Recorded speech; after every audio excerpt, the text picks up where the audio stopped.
Welcome, everybody, to another episode of the Lunch Table Podcast. And in this episode, we're going to give you our review for Citadel Season 1. You can check out our Episode 6 review in the description below. Citadel? You mean Silo? No. I know. We're getting it confused because we're also reviewing Silo. Check that out as well. We have plenty of thoughts to say about Citadel Season 1. It's one of the most expensive shows I think I've seen because the budget is $300 million. But Dylan, without further ado, give us your thoughts. Yeah, I mean, it wasn't a terrible show. It was pretty fast paced, and I actually did enjoy that about this. I feel like I got through it pretty quickly. Yeah. We said it had a lot of tropes of the spy genre, and for the most part, I think it worked well. I think the big twist is like the hero is actually the villain, right? As we talked about in our final episode discussion, and I think the dynamic between Mason and Nadia, for the most part, felt natural. I mean, if they didn't get that down pat, it would have been like a weird show. And I think they're both, great, actors and great characters, and they kind of carried the show. And like I said, Stanley Tucci, was a fan favorite character for me. I still wish I'd figure out what they did with him at the end of the episode. Smoking a cigarette with them at the Caoilinn people from Avatar. All of them are together. No, you know what it is? They took him to figure out how to make the PlayStation 5 yes. for the PlayStation showcase. That's what it was. Yeah. That's what Manticore's main objective was. That's what it is. Citadel's like Xbox something. Right. But I think it is interesting to see like we talk about like a lot of themes and ideologies and stuff, and I think it's interesting that Citadel is kind of your run-of-the-mill spy agency, but it's also kind of corrupt in a way. So it's kind of like a mirror image, a lot of intelligence agencies that they do a lot of shady shit, right? But it's like watching this, it's like it feels like Manticore is not even like the real villain now. It feels like Citadel's like, or it's like two sides of a coin in a way, kind of like Shield and Hydra too. But let's hear your thoughts on season 1. Yeah, I think it's a fun show. I mean, you could definitely tell it's an expensive show. They had plenty of action, and I think a lot of people would enjoy and expect from a spy thriller. I think the leads, Priyanka Chopra, she's really popular now, especially the Jonas brothers guy, whatever. And Richard Madden's great to see. I love Richard Madden's acting. So this was a good introduction actually to Priyanka Chopra because I'm not familiar with her acting, and I'm down. I think she plays a really authentic role. Stanley Tucci, of course, I wish the best to his recovery. And he's a phenomenal actor. And the rest are talented casts, and I think they play their roles really well. I think the show, at first I thought the show would have had an identity crisis. I was thinking, it's a little too suave. Okay, it's like very kind of generic, but then all of a sudden it gets really dark, and then it gets really dark, and they show a lot of twists, and it's like, there's something here. It kind of cuts deep.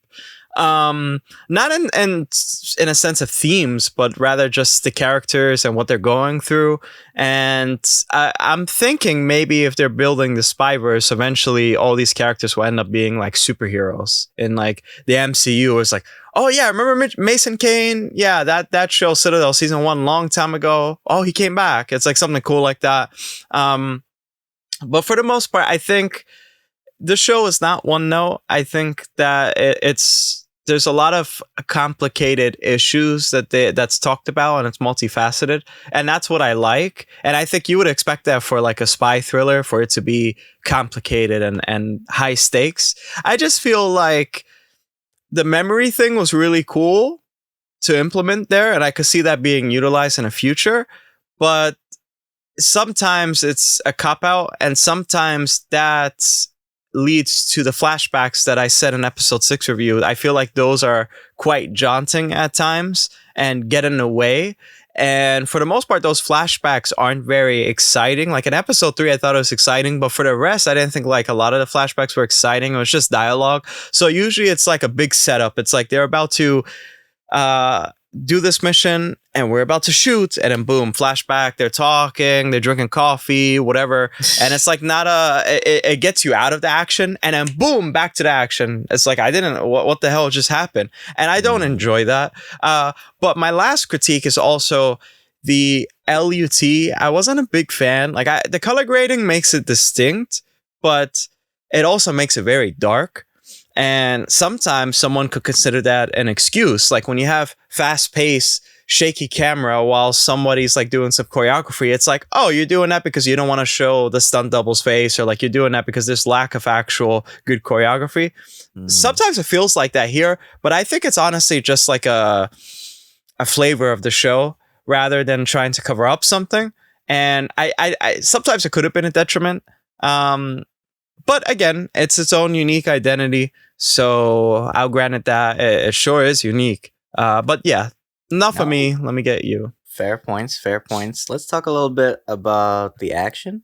Because I feel like, surprisingly, I feel like this was a little lackluster for me. And it's coming from the Russos, who've done The Gray Man, Winter Soldier, The Avengers. I think it was meant to be more drama driven, right? We're supposed to get like these like heavy dialogue and exposition scenes, but when it came to the fighting, I feel like it was really like short lived, especially like between like the villains and the henchmen. I mean, it was more showcase of like the gadgets and the weapons, and I think there was like one car chase in the beginning of the show. But for the most part, I didn't really like feel like, it was, well, I guess maybe like the ski scene too was kind of cool. That was cool. Or like some of the stunts, but it was kind of like, okay, like I kind of wanted more in a sense, but what did you think of it? Yeah, I think it was like, it's a fine balance you have to have with action and drama, because as Craig Mazin said for The Last of Us, there's emotional action and there's actual action. And so it's a fine balance.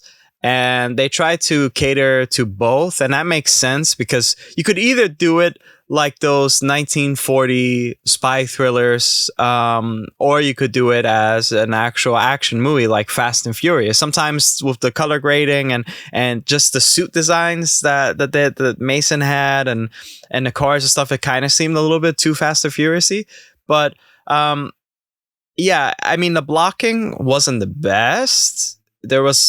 It was fine. I think it kind of reminded me of James Bond fighting here and there, how Mason conducts himself. But for the most part, the show's like a lot of standoffs. It's like Mason's like, don't do it. Yeah, blah, blah, blah, blah. And he stays like this, right? And then, you better run. And then he starts running, and it's like one guy he takes down, and then he leaves real fast. It's too fast paced. It's, what is, again, I bring it back to a game called Quantum Break. It's like Quantum Break has cool set pieces, cool action pieces, but they leave the rest to the actual live action to show the emotional action. It feels like that, where like, the action is kind of one note, and then you go to the emotional action and it looks like, oh, that's supposed to be the main thing, so let's show more of that. And you can't have it both ways. I mean, either you make the episodes a little bit longer to show both, or don't implement action into one episode. You can't just do it all the time, Yeah, I feel like it was too convenient at times too, like when he suddenly like remember how to fight or be like physical or something, like, oh, like, okay, you can catch a dagger when somebody throws at you, but when you're like risking your life in a fight, like, oh, suddenly you can't remember shit. Like, how does that work? I feel like it was like too almost like plot armor-ish. Yeah, it is. Yeah, and it is a type of device that they use too. Like I said earlier, it is something that can be fun to pull out, but it is kind of convenient here and there. Yeah, for sure. Yeah, I mean, overall, I thought it was all right, and I did like the cinematography. I thought the shots with the upside down thing were kind of cool to like portray that. Actually, I didn't even notice it in the last episode. I wish they could have did it one last time. I know. With the whole, reversal thing, because maybe by then it's like, okay, you kind of get it, like everything like you don't know in a way, so it's like they don't have to keep repeating the same motif. But I think that was kind of cool. I think the location shots were really cool too, like the Valencia shots and all the diner sequence and the train sequence. I thought was really cool too. Yeah. I again, it's a big budget show. I mean, they make use of the locales, and I think also that like the technical side, the gizmos and whatnot was pretty cool. Sometimes you have to suspend your disbelief a little bit too much, but for the most part, it's kind of what you would expect. I mean, there's a lot of stuff they can do with that too in the spyverse that they're building. So I'll grant it one thing, at least each episode keeps you guessing. and it has like a lot of twists. Even if some of them were like you could see it a mile away, at least you can like there's a lot of twists and leave you like wanting more. Because I remember when we first reviewed this, it was like we kept on guessing like, wait, what's this? What's gonna happen here? And we kept on having theories, and that's what you want from like a type of thriller. You know, you want to keep them guessing, and so they got that down pat at least. Okay, now's the big rating.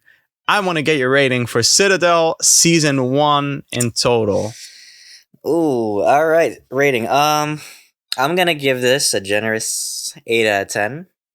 I think it had a few tweaks here and there that could have been easily fixed, but I think overall, I think it's not like nothing innovative for the spy thriller genre, but it is interesting, and I do agree. I think the whole cliffhangers, you know, like keeps you like invested in it and makes you want to like see like what happens next, where these characters go.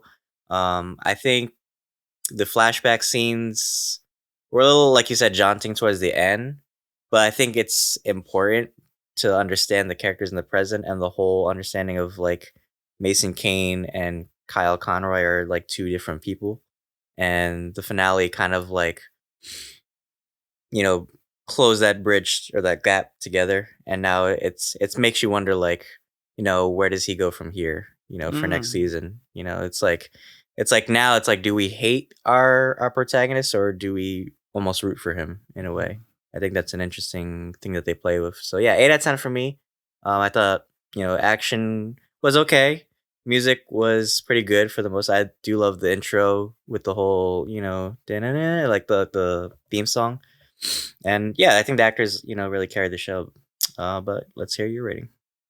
Yeah, I think I would give it probably I'm going to be honest, I'll give it like a 7 out of 10. Sometimes it felt like it was kind of, I wasn't enjoying the fact sometimes that I had to review this week by week, but it could be like, because it's like, you know, maybe I'm kind of biased because we're so busy. But for the most part, you guys heard my thoughts. I think it's okay. I can't wait to see other iterations of the Citadel universe. If they keep it like this, I think it's gonna die quickly, kind of like the Monster verse with Tom Cruise and stuff like that. I think it's gonna. I hope it doesn't end up being like that. But yeah, I think I'll give it a 7 out of 10. And why don't you take us away? Well, guys, that is it for our Citadel Season 1 review. Check out all our Citadel episode reviews if you haven't already. So overall, I thought it was a great show. But yeah, we're also reviewing Silo from Apple TV Plus as well. And check us out on Apple Podcasts, Spotify, and Anchor, as well as YouTube. And check out our updates from Instagram as well. But guys, thank you so much. And until then, thanks for having lunch with us. See you guys.